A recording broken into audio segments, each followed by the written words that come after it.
Hey guys, welcome to the video on Chapter 12, Section 3. I have three goals for you guys in this video, and the first one is how are messenger RNA, ribosomal RNA, and transfer RNA involved in the transcription and translation of genes? What is the role of RNA polymerase in the synthesis of new messenger RNA? And how is the code of DNA translated into messenger RNA and utilized to synthesize a protein? Blah, blah, blah. That was a hard sentence to make. Basically, guys, you're going to learn how DNA gets turned into proteins. That's the big message here. So, lots of vocab for this section, and it's going to give you guys some challenges here. So, do your best, guys, on this stuff. There's only one review vocabulary, and that comes from the word synthesis. All the word synthesis means is when you take two things and you combine them together to make a brand new thing. So, basically, guys, once we discovered how DNA worked and how DNA operated, we kind of had to ask the question now that, okay, so how does DNA actually do something? Like, obviously DNA is making proteins, but how does it make proteins? We weren't quite sure about that question. So, geneticists went in to begin to look into the basic mechanism, and the idea that you take DNA that codes for RNA, which then creates proteins, that's called the central dogma of biology. And it's essential to understanding all biology. And if you have any desire to go into medicine or nursing or something along the biology medical field, this will be your most important chapter you will have in biology, because so much of what you will learn comes from the central dogma. And it's challenging, guys, but once you get how this process works, it's pretty cool, and it makes you go, wow, all this stuff happens every single day inside your body, and it very rarely screws up. So, RNA, guys. Now, I told you beforehand we'd be discussing what RNA is and what it does. I didn't really give you guys much information. And RNA is basically just DNA, but it has a couple of small differences. It has a sugar ribose, which don't worry too much about what that is. And instead of having thymine, remember it had ATGC, it has something called uracil instead. So if you ever see uracil, you know 100% certainly you have an RNA molecule, because DNA does not have uracil. And uracil replaces thymine. So rather than having, example, normally you would have like A, which would then connect to a T, uracil instead would be A with a U. So it kind of screws up everything you've learned from the first parts of DNA. But understand, if you see a U, you know you are dealing with RNA. Now, RNA comes in three types. There's messenger RNA. These are basically long strands of RNA that are formed right next to DNA. So if I have a DNA molecule right here, a line of DNA, the RNA basically is complementary to that, and it gets the exact same size. And essentially, this messenger RNA is going to be used to make the protein. Now, ribosomal RNA, if you remember from the chapter on organelles, ribosomes are those organelles inside of cells that make proteins. Ribosomal RNA is just a ribosome. It's just a collection of RNA that will be used to create proteins. The last one is called transfer RNA, or tRNA. The tRNA is basically a small segment of RNA that transports amino acids to the ribosome. So basically its job is to bring amino acids to the ribosome. And if you remember correctly, guys, this again comes from that chapter 6 we had way back when. Amino acids are just the building blocks of protein. So a couple of amino acids put together forms a protein. So essentially, the transfer RNA's job is to take amino acids to the ribosome and make a protein. So this here, guys, is a chart that compares and gives you a visual of what the three types of RNA look like. I'm not going to spend too much time here because it's on your PowerPoint and you can look at this on your own time to see what they look like in a visual sense. So, when you are turning DNA into a protein, there's two steps. The first step is called transcription. Basically, what happens in transcription is that the DNA is turned into mRNA. And that's it. It's pretty simple.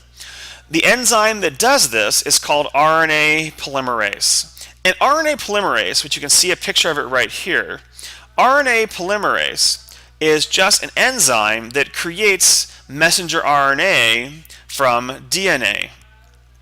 Now, RNA polymerase is a kind of a funny thing because it moves in the opposite direction of DNA polymerase. It moves in a 3' to 5' direction. So this would be your 5' right here, and this would be your 3' right here. And DNA polymerase would move in this direction, but RNA polymerase would move in that direction. Just a small difference. Kind of interesting to see how it works, and show you how they are two very different enzymes and how it makes an RNA. It just makes an RNA molecule. So essentially what it's doing is it's just copying the DNA right here, as you can see, and turning it into a strand of messenger RNA. Now, once you have a strand of messenger RNA, that's going to be turned into a protein. However, something really weird happens here, and we do not know why it happens yet. It's an open question in biology. We're working on this one. Is that if I synthesize a big strand of messenger RNA, so this would be my messenger RN, it's a terrible N, A, what ends up happening is that it gets cut down to a much smaller piece like this. So the piece that's actually used to make a protein, I'll not worry about that. Just basically, this is also a messenger RNA. The piece that is used to make a protein is a lot smaller than the piece that's created. Now, in biology, we call this weird things happening the interons and the exons. So the DNA sequences that are not found in mRNA are called interons. What that means is that if I was to cut this part out right here, this whole part here would be an intron because it's not going to be used in the making of a protein. Whereas the part that will be used in the making of a protein, that's called the exon. And that's this part right here. So for some odd reason, we don't really understand why it does this, but the RNA gets cut into smaller pieces, and those smaller pieces then get reassembled into a piece right here. So the whole strand you would make right here gets cut apart into a smaller piece. The part that you cut off and you don't use, that's called the intron. The part that you cut off but then you use that part, that's called the exon. Now, again, I said, we don't know why it does this. It's kind of weird. It seems like a lot of waste of time. Like, why would you waste your time making something and then cut it into pieces? But it happens, and we don't really know why it happens. Now, the second part, guys, was called translation. And in order to understand translation, you have to understand something else. Is that DNA has a code. And basically what happens is that there are 3 letters. Every 3 letter in DNA will code for something. It does something. So, for example, if I have 3 mRNA molecules, if I have 3 bases, U. So if you look back here, you see how you get these little letters right here.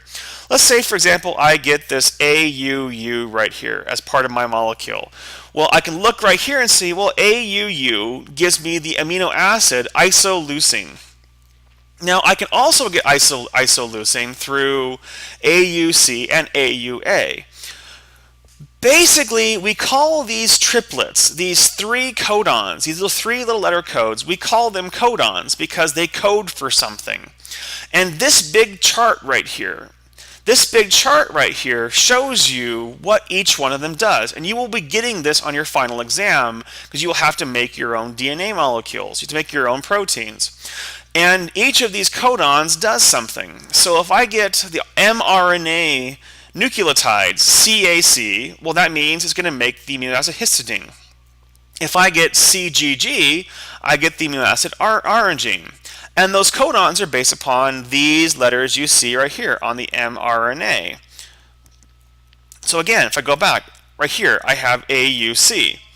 Well, AUC, if I go back to here, so here's A, here's U, here's C, well, AUC is isoleucine. And that's how this whole thing works here, guys, is that literally every 3 letters is going to create an amino acid. And it kind of goes like this. You then bulk it apart into groups of 3. So then after I have AUC, I would have, well, GAU. So GAU, going to here, I have G, here's A, and here's U. Well, GAU gives me the amino acid aspartate.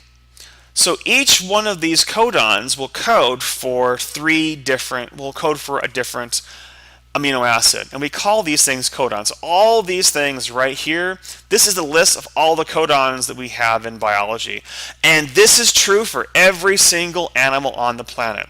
We all use this exact same code. So if you think about this as a computer program, what this means is that we're all programmed with the basics, basically the exact same code. So what happens here, guys, is in the process it's called translation. So you have your mRNA molecule. It's been cut apart right here into its introns and its exons. Well, the exon then goes into a ribosome, and the ribosome basically builds your amino acid. So the codons come in through here, and as the codon gets to this part right here, we have names to these in biology, but I won't require you to know the names. Is that the tRNA molecule, that's what this is right here. This is tRNA. The tRNA molecule brings in an amino acid, it attaches to the codon, and then it moves to the middle part, which then attaches the amino acid to these guys here, and then leaves. That's it. This whole process is called translation. It is the turning of mRNA into a protein. And that's pretty much how the whole process works. So, I mentioned right here, guys, the tRNA molecules act as the interpreters of the mRNA code sequence. What that means is that the tRNA basically acts as here's how we're going to be building that protein. The tRNA is activated by an enzyme that attaches itself to a specific amino acid at the 3' end. So essentially, if you see here, here's a 3' end. This over here would be the 5' end. So what happens is that every single 3 letters right here, you get a brand new amino acid, and the tRNA is able to basically build it every step way. So essentially what happens is that the tRNA would first come right here. It would attach to it like this, and then the next one comes in.